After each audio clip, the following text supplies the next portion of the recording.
Listen, that's the least that I can do for the young man. When I am gone, he takes on 3 services.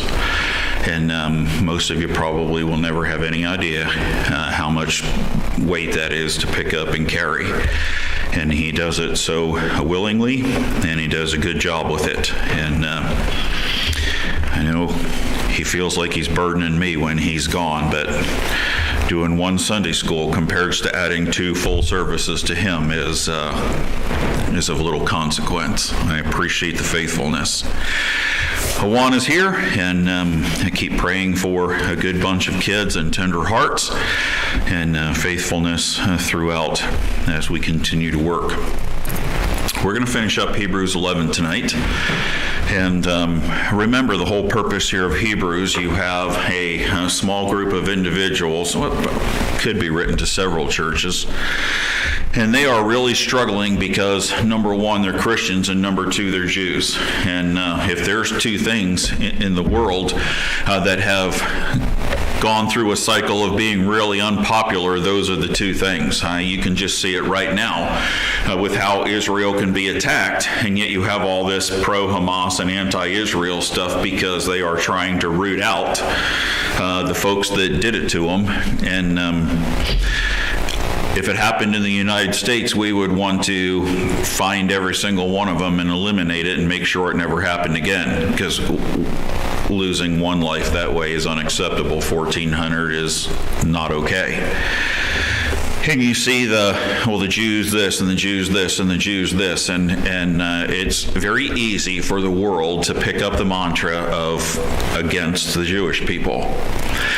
And it can be easy for us, hopefully it isn't, to look at that situation and say, well, that's not a big deal. But it doesn't take much for the world to turn, and they already are in a lot of regards, to Christianity. And so you can imagine the situation that these folks are in, because they were Jews and now they're Christians. And so not only have you alienated a lot of the folks in the world, but you've kind of alienated your own nationality, because most of them wanted you to stay in the Jewish religion and be faithful. And so in times of trouble and difficulty, where do those folks turn to? And lest we be too hard on them, they're thinking about, well, it would just be easier to go back to Judaism and abandon Christianity. I'm not trying to make light of how awful a decision that would be. We all understand how awful a decision that would be. But the practicality of the book is that why in the world would you want to turn back to something that is so much lesser than? Because for 10 chapters he has gone through and said, Jesus Christ is better than, Jesus Christ is better than, Jesus Christ is better than. And then to prove his point, he brings in this chapter, and right here at the end, he's going to kind of tie a bow around it and say, if you don't understand by now how some of the greatest names in the Bible lived by faith, then I'm just going to present this last little nugget for you to understand that God can deal in any situation he chooses, no matter how small or how large, and he can deliver you from it, he can deliver you through it, or it could be the end of your life, but all of it is a reflection of his faithfulness and our faith. That's what the whole purpose here is as he ties this book together. Let's start in verse 33 and read down through verse 40. Who through faith subdued kingdoms, wrought righteousness, obtained promises, stopped the mouths of lions, quenched the violence of fire, escaped the edge of the sword, out of weakness were made strong, waxed valiant in fight, turned to flight the armies of the aliens. Women received their dead raised to life again. Others were tortured, not accepting deliverance, that they might obtain a better resurrection. And others had trial of cruel mockings and scourgings, yea, moreover of bonds and imprisonment. They were stoned, they were sawn asunder, were tempted, were slain with the sword. They wandered about in sheepskins and goatskins, being destitute, afflicted, tormented, of whom the world was not worthy. They wandered in deserts and in mountains and in dens and caves of the earth. And these all, having obtained a good report through faith, received not the promise, God having provided some better thing for us, that they without us should not be made perfect. Let's bow for a word of prayer. Father, humanly speaking, we often tend to weigh things because that's the way we are. This is better than that. This sin is worse than that sin. This trial is more difficult than that trial. But you are reminding us here in Hebrews chapter 11 of all these wonderful names that we have come to think of through history as great men and women of faith. But yet in every circumstance, in every situation, what you asked them to do, what you called them to do, and what they had to go through were all different. The result is the same: a life lived by faith. No matter how long they lived, or how they lived, or where they lived, or what they accomplished. So teach us the value of being able to take you at your word and living a life that way. In Jesus' name we pray. Amen. I call this tested faith, but I also call it teaching faith, because the testing is trying to teach us something. In Chuck Swindoll's, it's kind of funny because on his commentary it's Charles R. Swindoll. I don't think I've ever heard in my whole life anybody ever call him Charles R. Chuck Swindoll, in his commentary on Hebrews, has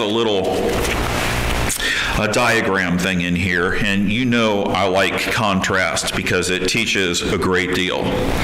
And the point that he's trying to make here is important because he has what they call the triumphs of the faithful and then the tragedies of the faithful, and that's the way we look at it. We look at some situations and say, okay, that was a triumph, and we look at other situations and we say that was a tragedy.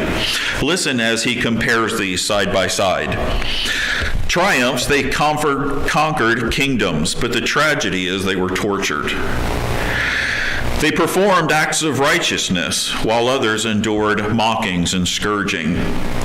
They obtained promises, experienced chains and imprisonment, shut the mouths of lions, stoned and sawed us in two, quenched the power of fire, tested, that's what the word tempted means, and we'll talk about that tonight, escaped the edge of the sword, went about or put to death with the sword, from weakness were made strong, went about in sheepskins and goatskins, became mighty in war, destitute, afflicted, and ill-treated, received back their dead by resurrection.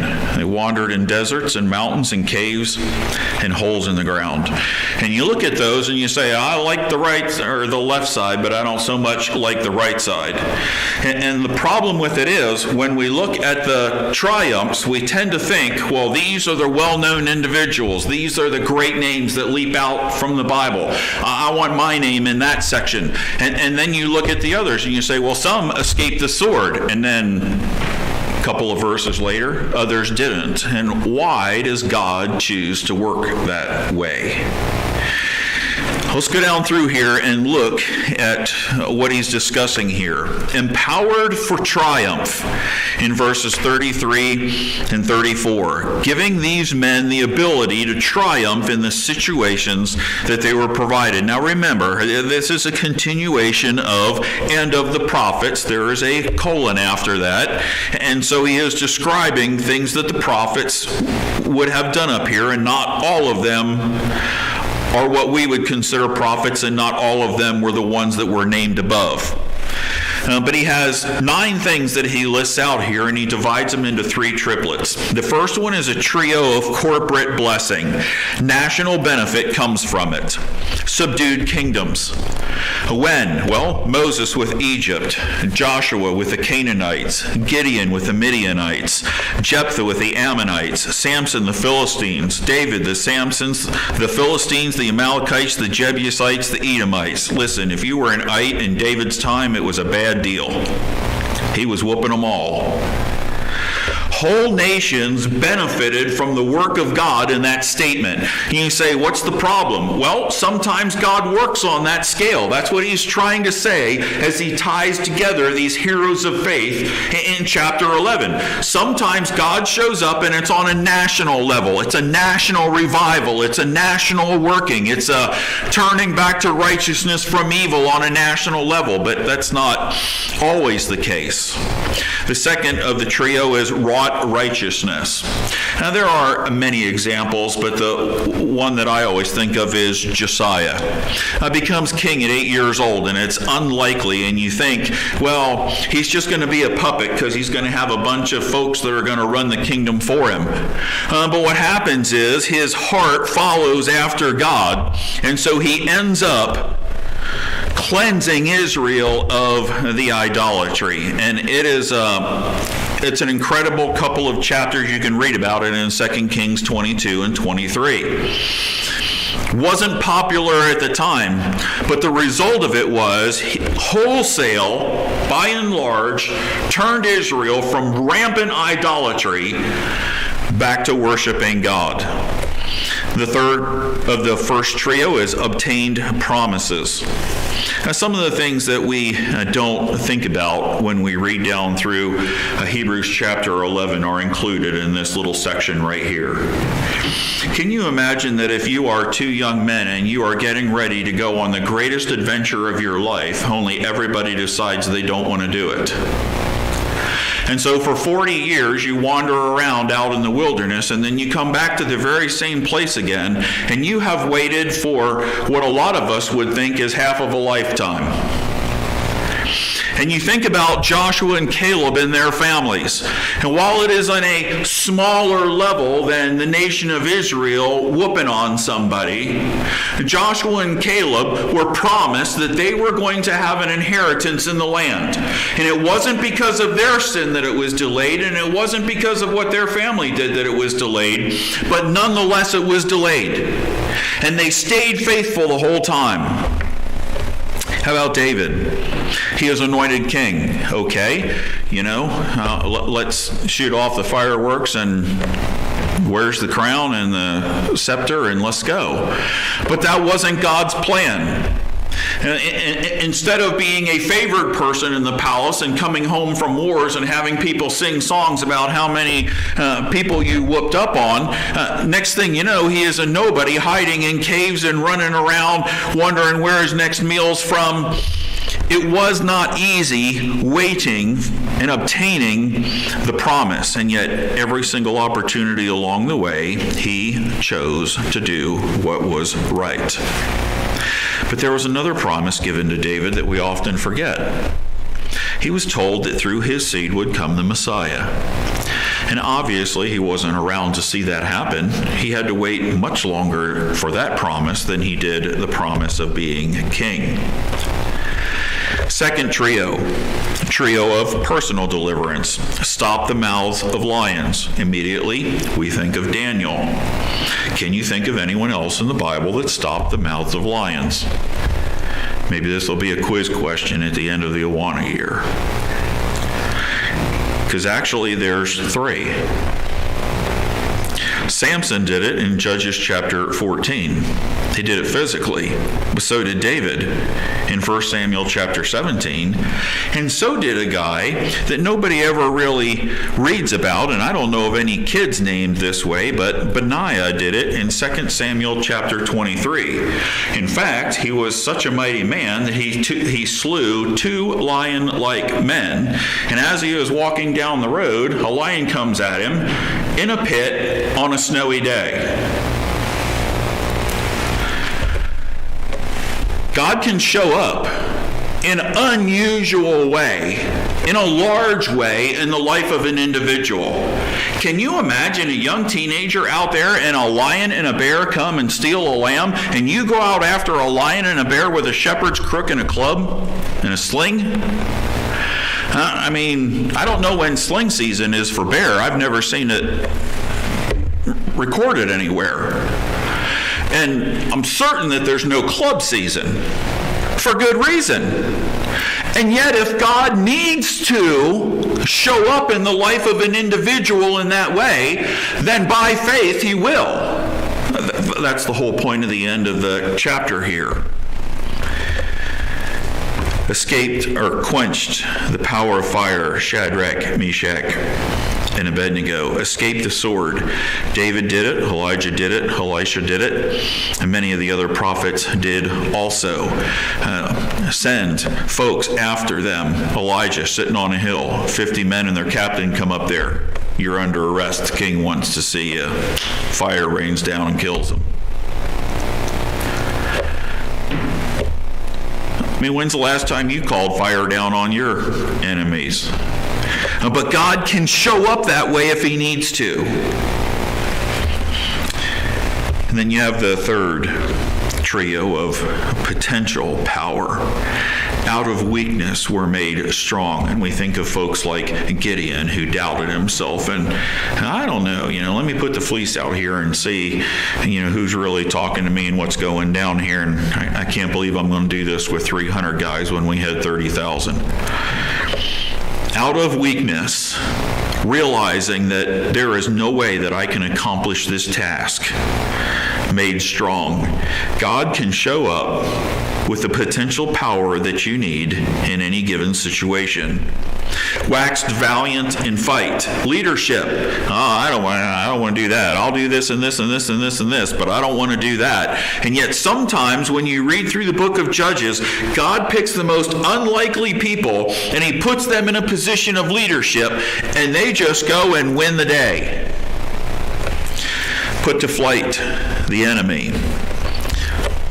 Samson didn't have an army. God did it with one individual. Whole entire army was scared of the Philistines until a teenage boy walked out there and threw one rock. And all of a sudden they're running down the hill and the Philistines are running the other way. Sometimes it's a mighty work in a whole nation, and sometimes it's a big deal, and sometimes it's a smaller deal that happens personally. Listen, you're the answer to this problem, and I want you to do it. I remember when I was struggling with going into the ministry, I went to pastor over in Newcastle, and I said, I think someone needs to start working with the youth group. I had a wonderful opportunity of growing up in a fairly large youth group, and those opportunities are invaluable for young people. And I thought he was going to say, okay, we'll pray about it, and wasn't sure how he was going to handle it, if he was going to ask for a volunteer from the church or whatever, but I got ready to turn around and walk away, and he said, no, wait just a minute. It seems to me God's laid that problem on your heart. I looked at him and said, dude, I got to go fight buffalo. I don't have time for this. But it was the beginning of God working in my heart that sometimes when he lays something on your heart, it's not because you're volunteering a David or you're volunteering a Moses or you're volunteering an Elijah. Sometimes he's calling a Benaiah to go and deal with the situation, and nobody's ever going to know about it. But the result's still the same. Will you, by faith, step out and do what may be uncomfortable to accomplish what God has asked you to do? And the problem is, this seems like sudden success. And we don't often like we do like sudden success. We don't like to wait for it. That's why we microwave stuff instead of cooking it. Listen, it used to be over a campfire, right? We've come a long way. The next set, empowered through tragedy. Sometimes he empowers for triumph. Sometimes he empowers through tragedy. And the first bit here is temporary, something that's only for a little time. In verse 35, women receive their dead raised to life again.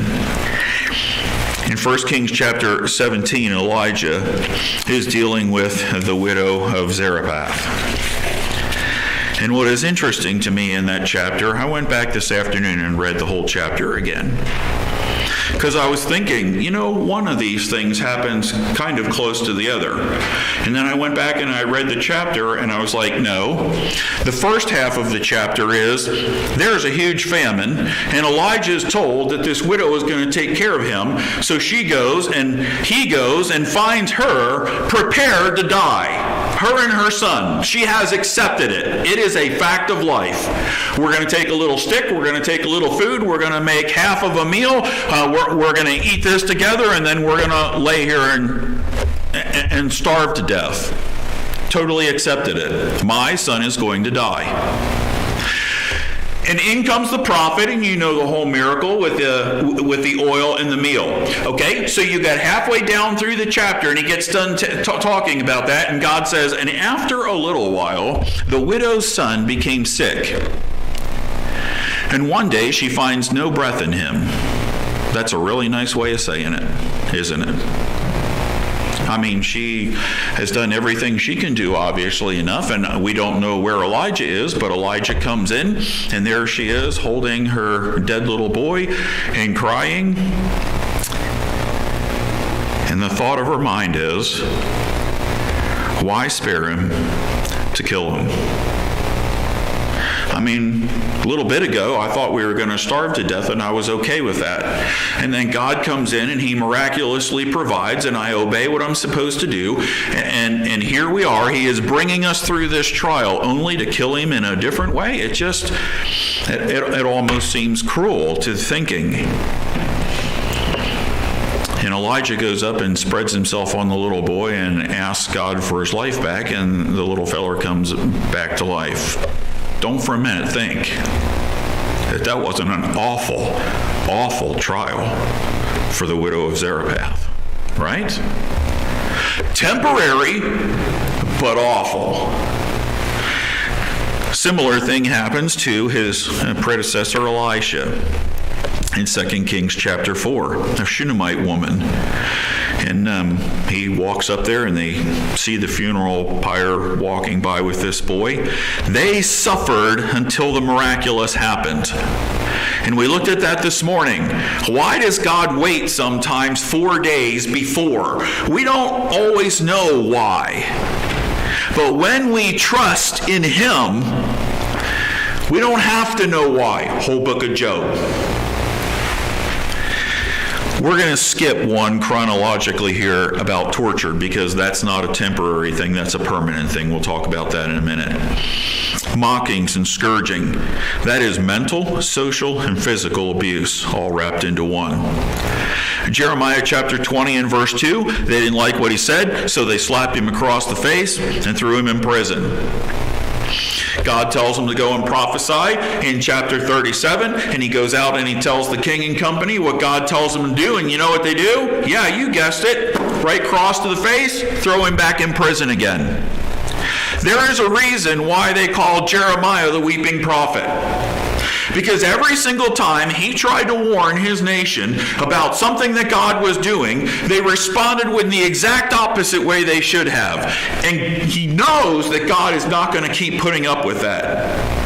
And we look at it and say, they beat the ever-loving daylights out of Jeremiah. They imprisoned him. They treated him awful. That's why he was called the weeping prophet. No, because what he was suffering doesn't even compare to what rejecting God brings. That's why he was called the weeping prophet. This includes scorn and derision and whippings and beating with a rod. Paul gives the list of things that he endured. Then you have bonds and imprisonment. Chains or stocks. It was one of the most awful things they could do back then. Beat you 40 times with a cane, save one, and while you were black and blue and swollen and bleeding, they would put your hands and feet in stock, and they'd carry you down to the prison and throw you on the floor. And you had two options.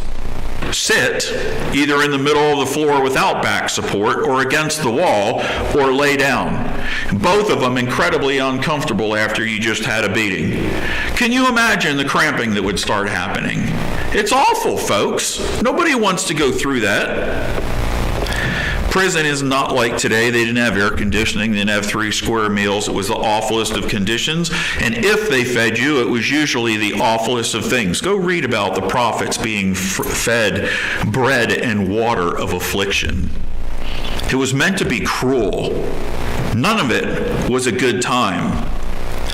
But yet in Acts chapter 16, here we have Paul and Silas experiencing that same thing. And about midnight, when most everybody else would be belly aching and moaning, they're what? They're having a great old time. They are singing praises to the top of their lungs. Why? Because what do you cling to in a difficult time?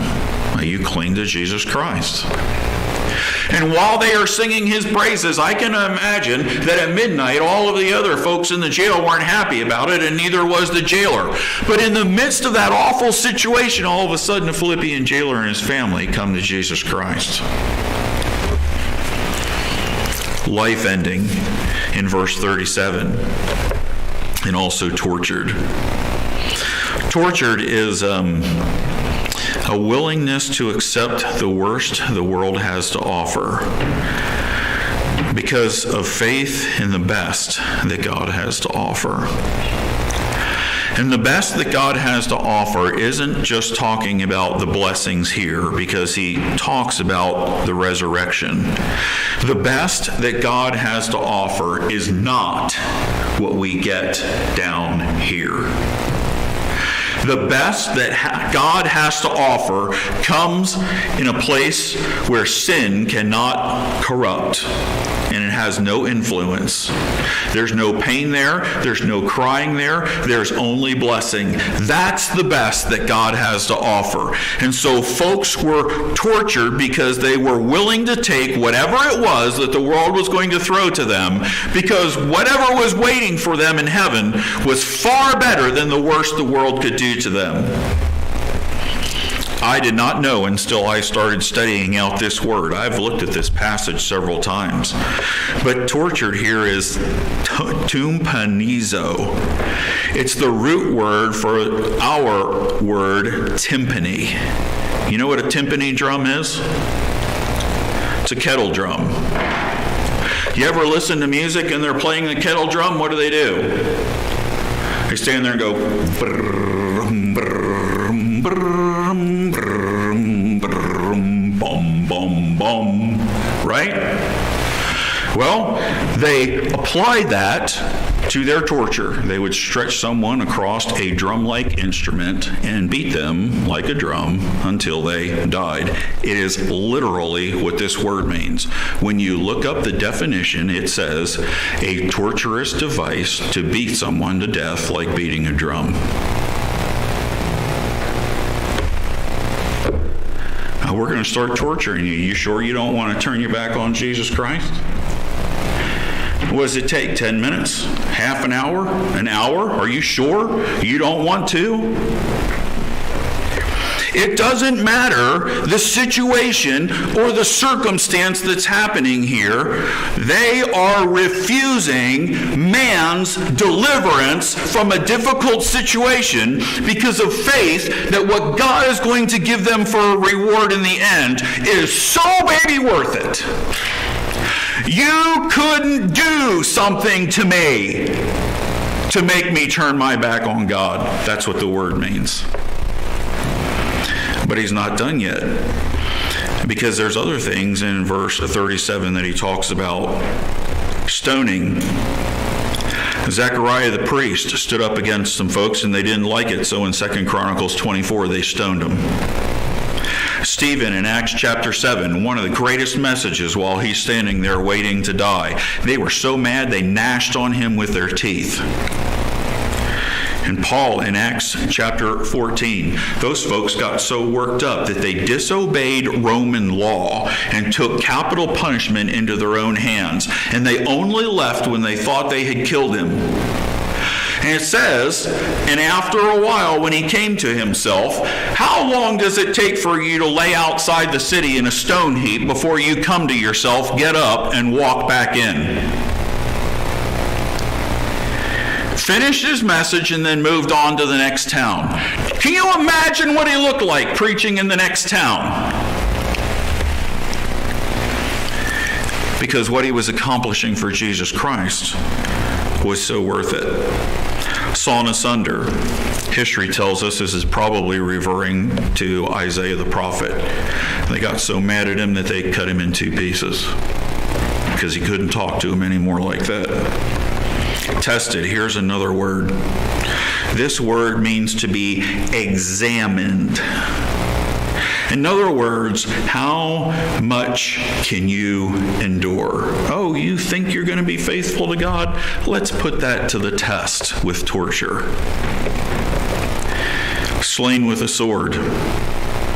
This is the favorite in Muslim countries. We look at these and we say, oh, this is stuff that happened in the Old Testament. Folks, it could all come back at any point in time. And the point of Hebrews chapter 11 is that it doesn't matter what the situation or the circumstance or what you are asked to go through, God can be sufficient for whatever it is. What about the littler stuff, the difficult life? They wandered about in sheepskins and goatskins. No nice clothes, very simple and plain. Nothing expensive, nothing that would attract any attention. In other words, they had the most basic of necessities for clothing. And then he goes on and says, being destitute. That means lacking of necessity. If you have necessity, you're not destitute. You're only destitute when you're hungry and you have nothing to eat. You're destitute when you can't find water or you don't have help that you need desperately, and it could be life-threatening. Destitute is when you are doing without, and sometimes you're doing without for a while. All of these things here are various degrees of mistreatment. They wandered. They didn't have a home. King and queen turned on the prophets of God and chose the prophets of Baal. So Obadiah hid 100 of the prophets in the caves and fed them bread and water because that's all he could sneak to them in 1 Kings chapter 18. David, for years, running through the mountains and the wilderness and hiding in caves. And Elijah, after what should have been a great revival on Mount Carmel, is hiding by a brook, and then he's in a cave because he's having a hard time. These are folks that are not settled, not comfortable, not secure. Their whole life is in limbo. Is God worth it? You better believe it, because that's how he closes here. Valuable faith. You know what he says? He says, of whom the world was not worthy. These folks did not deserve the mistreatment that the world gave them. But when God looks at those individuals, he says the world doesn't deserve people of such character and godliness. You are so sinful and wretched, you do not even deserve the warnings and the testimony that these folks gave you.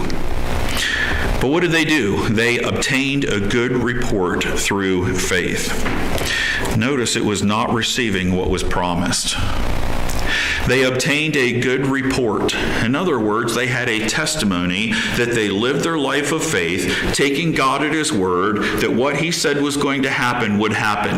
And the major example of that is the cross.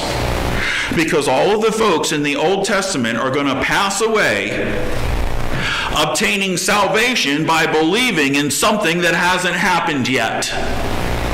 Now, in the New Testament, that's what he says here in verse 40, we kind of have it better off. He says it this way, God having provided some better thing for us. It doesn't mean that our salvation is better than their salvation. Salvation is the same way in the Old Testament and the New Testament. The only difference is they look forward to the cross and we look back on what already happened. That's the only difference. It's all accepted by faith in the same thing. But wouldn't you think, humanly speaking, it's easier to believe in something that already happened than something that hasn't happened for a long time yet? that they without us should not be made perfect. The word is complete. What's he saying? Well, salvation was completed over generation after generation after generation, because the promise was given in Genesis chapter 3:15, and then it was told to Abraham that it would come through his seed, and then it was told to David that it would come through his seed, and then all the way up until the time of Christ, before that promise was actually fulfilled. And nowadays, we observe the Lord's table, and it says, "This do in remembrance of me." When? What's the timeline? Until he what? We got folks running around saying Jesus isn't going to come, just like it was happening when he came the first time. There were folks running around Bethlehem saying the same thing, right? But if it doesn't happen in my generation, does that mean that I don't teach my kids and I don't teach my grandkids to have faith in the promise? No. Because having faith in the promise means that God said it, and so it's as if it already happened, no matter how many generations it takes before it happens. That's what faith is. The point of the chapter, he's not making light of what these Jews are going through any more than he was making light of Mary and Martha's sorrow this morning, because that's not who God is. He's showing up strong in the lives of Mary and Martha, and here in Hebrews chapter 11, he's pulling out example after example and situation after situation, whether it's big, small, nationwide, personal, doesn't matter what it is. How in the world would you turn your back on Jesus Christ when all of these folks would have died for it gladly? As if it had already happened. What an incredible, incredible statement that this chapter is. Turn with me, if you will, to 1 Corinthians chapter 11.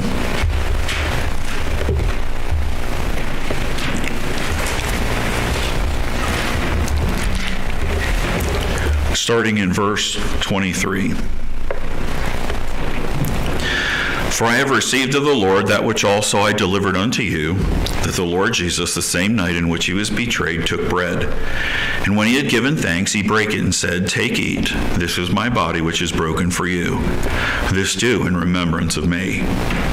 After the same manner also he took the cup when he had supped, saying, This cup is the New Testament in my blood. This do ye as oft as ye drink it in remembrance of me. For as often as ye eat this bread and drink this cup, ye do show the Lord's death till he come. Wherefore whosoever shall eat this bread and drink this cup of the Lord unworthily shall be guilty of the body and blood of the Lord. But let a man examine himself, and so let him eat of that bread and drink of that cup. For he that eateth and drinketh unworthily eateth and drinketh damnation to himself, not discerning the Lord's body. For this cause many are weak and sickly among you, and many sleep. For if we would judge ourselves, we should not be judged. But when we are judged, we are chastened of the Lord, that we should not be condemned with the world. Wherefore, my brethren, when ye come together to eat, tarry one for another.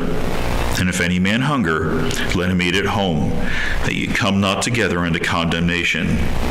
And the rest will I set in order when I come. Will you bow your heads and spend just a few moments examining yourself as the